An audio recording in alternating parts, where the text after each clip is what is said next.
سے آدم علیہ السلام دنیا میں آئے تو دیکھو جو ابا ہوتے ہیں اللہ میاں نے جب ہمارے ابا کو پیدا کیا تو 100% نیچر پہ بنایا. 100% کس پہ بنایا؟ نیچر پہ, کیونکہ انسان کی ابتدا ہے نا, تو بالکل کیسے ہوں گے وہ؟ نیچر پہ. پھر جو قومیں آئیں وہ 100% نیچر پہ تھیں.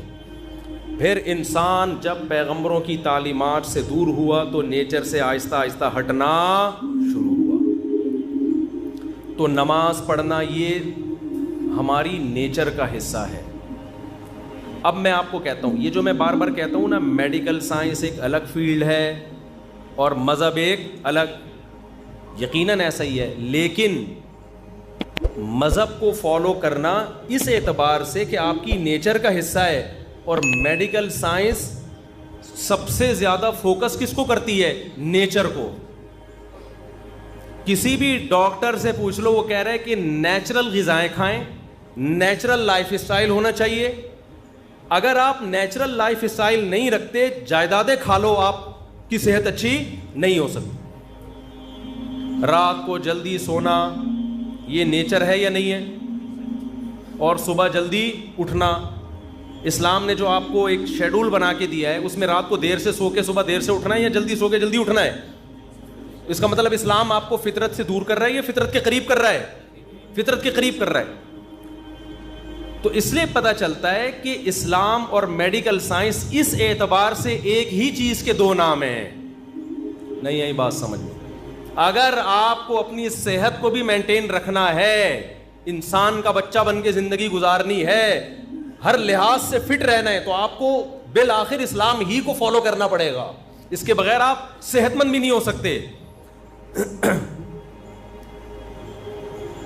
تو روزہ جو اللہ نے فرض کیا نا, نماز, یہ ہماری صرف روح کی ریکوائرمنٹ نہیں ہے, یہ ہماری باڈی کی بھی ریکوائرمنٹ ہے. سمجھتے ہو کہ نہیں سمجھتے؟ سچ بولنا یہ صرف ہماری روح کی ریکوائرمنٹ نہیں ہے, یہ ہماری باڈی کی بھی ریکوائرمنٹ ہے. اب میں آپ کو مثال دیتا ہوں. آپ کہیں گے مفتی صاحب ابھی تو آپ کہہ رہے تھے چوری کا انڈا کھاؤ یا حلال انڈا کھاؤ, پروٹین تو سیم پیدا ہوں گے, تو پھر مذہب چوری کا انڈا کھانے سے منع کیوں کر رہا ہے؟ بھائی صرف آپ کو پروٹین کی ضرورت نہیں چاہیے, مینٹلی ہیلتھ بھی چاہیے. وہ چوری کر کے وہ مینٹلی ہیلتھ آپ کو حاصل نہیں ہو سکتی, کیونکہ نیچر کے خلاف ہے حرام کھانا. آپ کی باڈی ڈسٹرب ہوگی, آپ بے سکونی میں جاؤ گے. ہو سکتا ہے آپ پروٹین کا ایک کنستر بن جاؤ, گھی کا ڈبہ بن جاؤ آپ, لیکن آپ خودکشی سے مرو گے. چوری کرنے والے کبھی بھی سکون میں نہیں ہوتے. میڈیکل سائنس کوئی فرق نہیں کرتی نکاح اور زنا میں, کہتی ایک سیم پروسیس ہے, نکاح میں بھی وہی, زنا میں بھی وہی. لیکن حقیقت یہ ہے کہ زنا کرنے والے اسٹریس اور ڈپریشن میں جاتے ہیں, نکاح کرنے والے اتنی ٹینشنیں لے کے بھی وہ ٹینشن نہیں لیتے, کیونکہ نیچر ہے. بہت مشکل ہے بھائی, رہنے دو یار. ہو سکتا ہے میڈیکل سائنس کہے کہ روزہ رکھنے سے آپ نتھرنا شروع ہو جاؤ گے, جو تھوڑے بہت آپ میں پروٹین رہ گئے ہیں وہ مارکیٹ سے کیا ہو جائیں گے؟ شارٹ ہو جائیں گے, کمزور ہو جاؤ گے. این ممکن ہے, میں نہیں کہتا کہ ڈاکٹر ایسا کہتے ہیں نہیں کہتے, یہ ڈاکٹروں سے پوچھے جا کے, وہ جو بھی کہتے ہیں. ہم نے تو مذہب کو فالو کرنا ہے نا, روزہ تو رکھنا ہے, وہ تو اللہ کے حکم پہ رکھنے, ڈاکٹروں کے مشورے تھوڑی رکھنے ہیں. ہو سکتا ہے وقتی کمزوری ہو سکتا ہے وقتی نقصان ہو, لیکن نتیجے کے اعتبار سے نقصان بولو. روزہ صحت کے لیے نقصان دہ ہوتا تو یہ نیچر کے خلاف ہوتا, نیچر کے موافق نہیں ہوتا. پھر قرآن کا یہ دعویٰ غلط ہو جاتا, فطرت اللہ التی فطر الناس علیہا, یہ انسان کی وہ نیچر ہے جس پہ میں نے انسان کو پیدا کیا, اسلام. تو اسلام ایسی بات کا آرڈر نہیں دے سکتا جو انسانیت کے لیے فائدہ کے بجائے کیا ہو؟ نقصان ہو. تو یہ جو پھوڑنا پھاڑنا ہے نا, اتنا پھوڑ رہے ہو, یہ آپ کی صحت کے لیے نقصان دہ ہے. رسول اللہ صلی اللہ علیہ وسلم نے فرمایا بدترین برتن اللہ کی نظر میں, بدترین برتن جو بھرا ہوا ہو وہ انسان کا معدہ ہے. سمجھ میں نہیں آ رہی بات؟ اللہ کو کوئی ٹرے چاولوں سے بھری ہوئی ہو نا, فل بھری ہوئی, اللہ کو بری نہیں لگے گی. وہ کوئی دیگ اتنی بھری ہوئی ہو, اوپر تک ڈھکن ہی نہ بند ہو رہا ہو, اللہ کو بری. کوئی شاپر بریانی سے بھرا ہوا ہو, اللہ کو برا نہیں لگے گا. تون کسی کی دیگ کی طرح بھری ہوئی ہو, اللہ کو یہ عمل بہت, اب بولا نہیں جا رہا. دیکھو ابھی شادیوں کی بات کرتا, فوراً 4 پہ انگلیاں اٹھا لیتے یوں کر. نہیں آ رہی نا بات؟ سب سے زیادہ جو برتن جو انسان کا پیٹ اور معدہ ہے نا، اللہ کو یہ بھرا ہوا برا لگتا ہے، بالکل بھی اچھا نہیں لگتا۔ تو زیادہ کھانا، پھوڑنا، پیٹ بھر کے کھانا، اس سے پتہ چلتا ہے یہ صحت کے لیے مفید نہیں ہے۔ ہوتا تو اللہ حکم دیتے جب بھی کھاؤ اتنا کھاؤ کہ تمہیں اسٹریچر پہ لوگ اٹھا کے گھر لے کے جائیں۔ ایک بدعتی مولانا صاحب تھے، ان کا جب انتقال ہو گیا نا تو کسی گھر میں تیجے کی دعوت تھی۔ تیجا 40واں ہوتا ہے نا مردوں کے کھانے، پتہ نہیں کیسے حلق میں کیسے اترتے ہیں مردوں کے کھانے، لوگوں میت کے کھانے عجیب سے ہی ہوتے ہیں یار، کھاتے کیسے ہیں لوگ؟ تو تیجے کا کھانا تھا کسی کے ہاں، تو بچوں کی ماں نے بولا کہ بیٹا آج تم بریانی کھانے جا رہے ہو، کل شریف کی بریانی ہے، سویم کی بریانی ہے، دیکھو اپنے باپ کی روح کو تکلیف نہ پہنچانا، ایسے کھانا جیسے تمہارا باپ کھایا کرتا تھا، تمیز سے کھانا، پھوڑ پھاڑ کے آنا، تاکہ تمہارے باپ کی روح کو قبر میں کیا ملے؟ سکون ملے۔ بچے گئے کھانا شروع کیا، بہت کھایا، کھائے جا رہے ہیں، ماں کی نصیحت یاد آ رہی ہے، کوئی کھانچا خالی نہیں ہونا چاہیے، اتنا کھا لیا کہ اب چلا نہیں جا رہا، مدت ذلہ العالیہ، جو سامنے آیا کھا لیا، دامت برکاتہم العالیہ، جو ملا کھا لیا، کھا کے جب یہاں تک اب چلا ہی نہیں جا رہا، تو ان کا خیال ہوا اب دو بندے نا ان کو سہارے پہ لے کر آ رہے ہیں، پاؤں کھسٹ رہے ہیں زمین میں، ان کا خیال ہوا ماں کی طرف سے آج شاباش ملے گی۔ جب گھر میں گئے ماں نے ایک تھپڑ لگایا، بغیر تو تمہارا باپ اسٹریچر پہ لوگ اس کو اٹھا کے لاتے تھے اور تم چل کے آ رہے ہو، تم نے باپ کی روح کو تکلیف پہنچائی۔ یہ تو ایک چٹکلا ہے، لیکن آپ شادیوں میں کھانے کا حساب کتاب دیکھو، بہت افسوس ہوتا ہے، میں آپ لوگ کے علاوہ کی بات کر رہا ہوں، آپ کو تانے نہیں دے رہا، خدا کے بندو اپنی پلیٹوں میں اتنا بھرا کرو جتنا تمہارا پیٹ ہے، اتنا بھر لیتے ہیں بعض لوگ ہوس میں کہ کہیں اگلی ٹرپ میں ختم نہ ہو جائے۔ عزت کے ساتھ دو نوالے کھا لینا جس میں آپ کو لیگ پیس نہ ملے، یہ ان بھری ہوئی پلیٹوں سے جس میں کوئی کیمرہ لگا کے دیکھ رہا ہو تو آپ کی عزت جائے، خدا کی قسم یہ دو نوالے بہتر ہیں اس سے۔ تو اللہ تعالیٰ کیا چاہتے ہیں؟ مسلمان طبیعت سے پھوڑا کریں یا تھوڑا کھایا کریں؟ تو ہماری جو نیچر ہے نا، جو قدیم مذہب ہے، قدیم مذہب اسلام ہے، روزے ہیں، اس میں کم کھانا ہے، زیادہ کھانا نہیں ہے۔ اسلام انسان جب دنیا میں آیا کم کھاتا تھا، بعد میں پھوڑنا پھاڑنا شروع کیا اس نے۔ اللہ ڈاکٹروں کو بھی ہدایت دے، ہم سے تو اچھے ہی ہوں گے، میں میڈیکل سائنس میں ٹانگ نہیں اڑاتا، ڈاکٹروں کی فیلڈ ہے۔ جب کو غریب آدمی بھی جائے گا یہ بھی کھا لو، وہ بھی کھا لو، یہ بھی کھا لو، یہ صبح یہ کھایا کرو۔ ہم جب اسکول میں پڑھتے تھے تو سائنس کا ٹاپک جب آیا نا تو اس میں ناشتے میں کیا ہونا چاہیے، یہ اتنے مکھن، اتنے ڈبل روٹی، اتنے فلانا، اس پہ ڈبل روٹی بھی ہوتی تھی اس میں، اب تو شاید ڈبل روٹیاں نکال دی ہیں ڈاکٹروں نے۔ پھر دوپہر یہ ہونا چاہیے، پھر شام کو یہ ہونا چاہیے۔ ہم نے کہا بھائی یہ کیا کر رہے ہیں، یہ کیا کھلا رہے ہیں ہم کو، لیکن ہم سمجھتے تھے کہ یہ ضروری ہے صحت کے لیے۔ ہمیں قرآن میں، حدیث میں 2 ٹائم کے کھانے کا تذکرہ ملتا ہے۔ ناشتے کا لفظ عربی زبان میں، قدیم عربی میں نہیں ہے، یہ بعد میں آیا ہے۔ یہ گوروں کے، انگریزوں کے دنیا پہ جب حکومت ہوئی ہے نا، اس کے بعد ناشتہ بھی آیا، چائے بھی آئی، بسکٹ بھی آئے، ڈبل روٹیاں بھی آئی۔ یہ مسلمانوں کا کلچر نہیں ہے۔ ہمارا کلچر نمکین لسی تھا، کولڈ ڈرنک نہیں تھا۔ ہمارا کلچر روٹی تھی، اور وہ بھی بغیر چھنے آٹے کی روٹی، چکی کے آٹے کی روٹی۔ باپ دادا سے پوچھ لو اپنے، ڈبل روٹیاں ہمارا کلچر نہیں تھا۔ یہ گوروں کے آنے کے بعد ہم، کیونکہ ہم تو اسلام کو فالو کرتے تھے نا، ہمارے باپ دادے، ہمارے حضرت فرمایا کرتے تھے ہم ناشتہ جانتے نہیں تھے ہوتا کیا ہے، ہمیں تو بعد میں جب انگریز آیا ہے نا، ہمارے باپ دادے بتایا کرتے تھے، وہ اس وقت بھی ہمارے حضرت کے دور تک ناشتہ کا رواج نہیں تھا۔ اب صبح اٹھ کے کہتے ہیں کھانا بہت ضروری ہے، خالی پیٹ نہیں رہنا چاہیے۔ کچھ بھی نہیں ہوتا میرے بھائی خالی پیٹ سے، بھوک سے لوگ نہیں مرتے، بہت کم ریشو ہے بھوک سے مرنے والوں کا۔ جتنے لوگ مر رہے ہیں نا، کھا کے مرے ہیں، سارے کھا کے مرے ہیں۔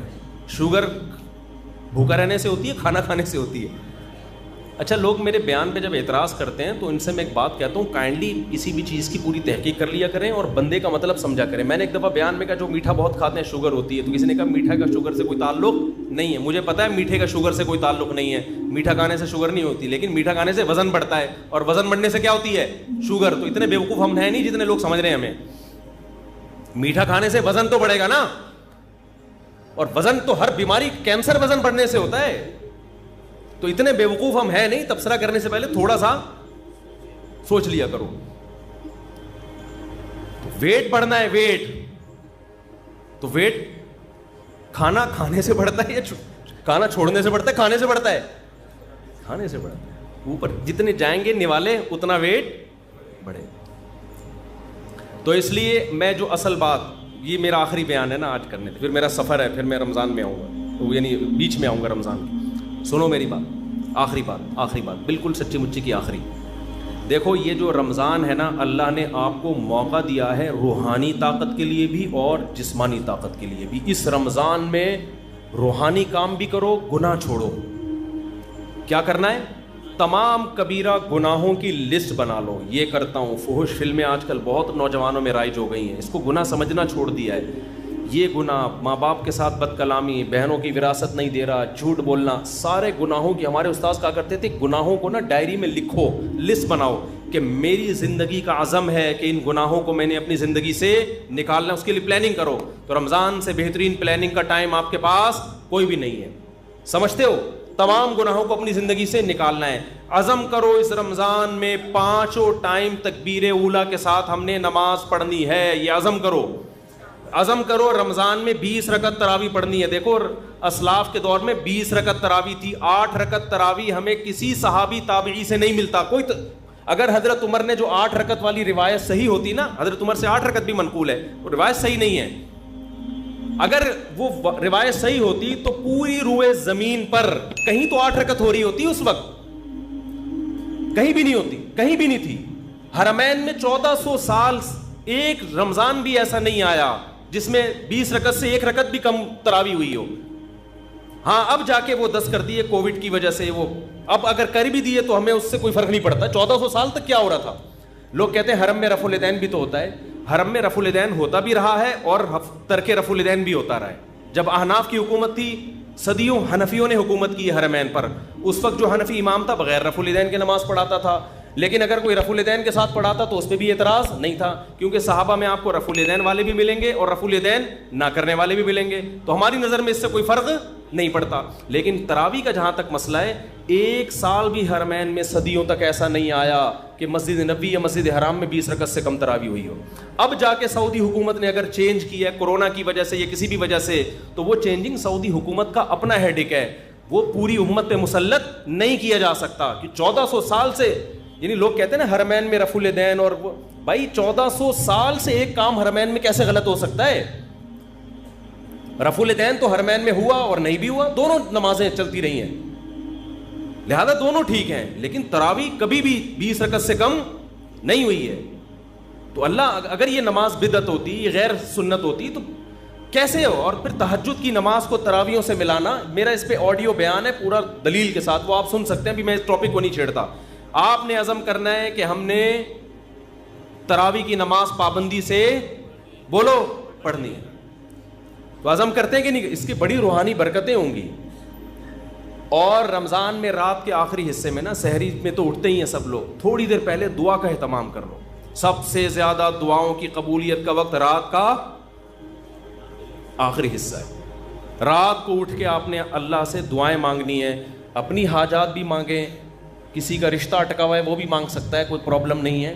لیکن زیادہ فوکس آپ نے کرنا ہے ہدایت کو, کہ اللہ میں نے جو گناہوں کی لسٹ بنائی ہے نا, میری زندگی کو کیسا کر دے, چینج کر. داڑھی کی توفیق دے دے مجھے, مجھ سے سود چھڑوا دے, مجھ سے یہ برائیاں, میں فحش فلمیں دیکھتا ہوں, اے اللہ یہ عادت مجھ سے, اگر کوئی دیکھتا ہے یہ عادت مجھ سے چھڑوا دے. تو یہ کیا کرنا ہے آپ نے؟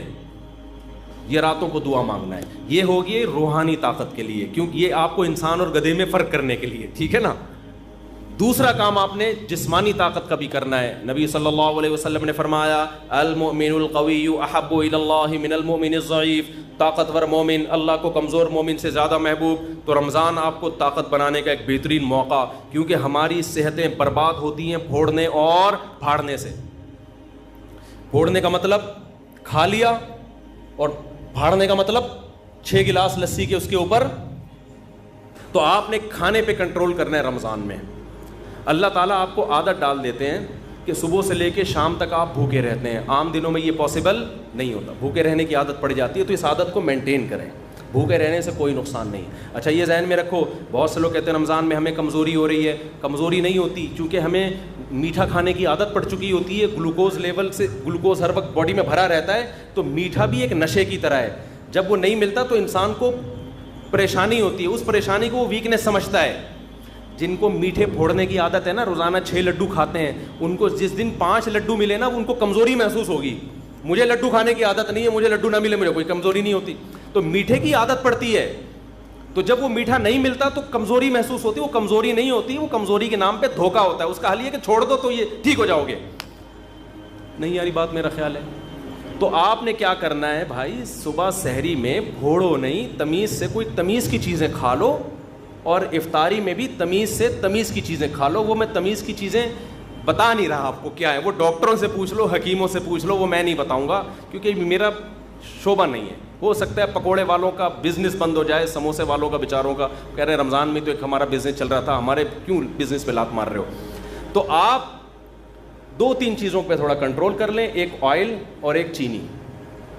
سمجھتے ہو, کوکنگ آئل کو چھوڑ دو, نکال دو اپنے سے. یہ کوکنگ آئل جو بازار کی چیزیں جو بھی آ رہی ہیں نا, یہ خوب سمجھ لو یہ بزنس ہے, اس کا آپ کی صحت سے کوئی تعلق نہیں. کل میں نے دیسی گھی اپنے گھر میں خود نکالا, میں نکالتا رہتا ہوں, حالانکہ مجھے گفٹ میں بھی لوگ دے جاتے ہیں دیسی گھی, پھر بھی میں گھر میں اپنے ہاتھوں سے نکالتا ہوں. میری گائے ہے, میری بکری ہے, اسی کا بکری کا گھی بھی نکالا اور گائے کا گھی بھی نکالا. کل میں نے اس کا ولاگ بنا کے سوچ رہا ہوں چینل پہ ڈال دوں, بنا لیا, سوچ رہا ہوں چینل پہ ڈال دوں.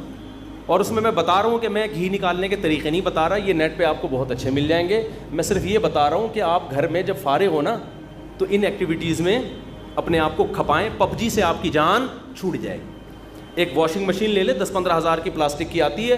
جلدی جلدی بتا دوں, دودھ بوائل کیا آپ نے, ملائی نکال کے جمع کرتے رہیں, گھر والوں سے کہیں, وہ جب فریزر میں اوپر جمع ہو جائے گی تو پھر ایک دن نکال کے اس کو واشنگ مشین میں الٹا کر کے ڈال دیں, اور آپ اللہ بھلا کریں, نیٹ پہ سارے طریقے آپ کو مل جائیں گے. اور پھر آپ نے جلدی سے اس میں ٹھنڈا پانی ڈالا اور واشنگ مشین کو ڈرون کر کے گھما دیا, اوپر مکھن آ جائے گا, مکھن نکال کے گرم کیا, گھی.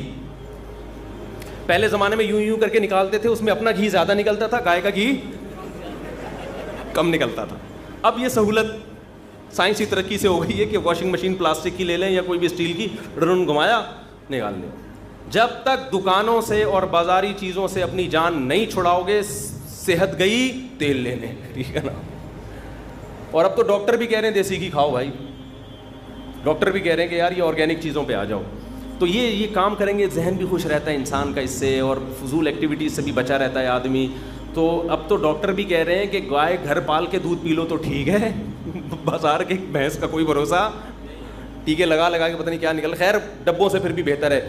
تو آپ رمضان میں نا میٹھا کم کر کے اپنی صحت کو بہت اچھا بولو کر, بازاری چیزیں کیا کر دو, چھوڑ دو. شربت پینا ہے تو شہد اور لیمن ڈال کے پی لیا کرو. میں بھی چینی پی لیتا ہوں, اتنا نیک میں بھی نہیں ہوں جتنا ممبر پہ لگ رہا ہوں آپ کو, لیکن کوشش تو کر سکتا ہے نا انسان, باتیں تو اچھی کرے نا آدمی. تو اس رمضان میں نا تھوڑا سا خوراک پہ کیا کر لو, کنٹرول کر لو, اچھی چیزیں کھا لو. اور جو غریب آدمی جو بیچارہ نہیں کھا سکتا, تو غریبوں کی صحت ویسے ہی ٹھیک رہتی ہے.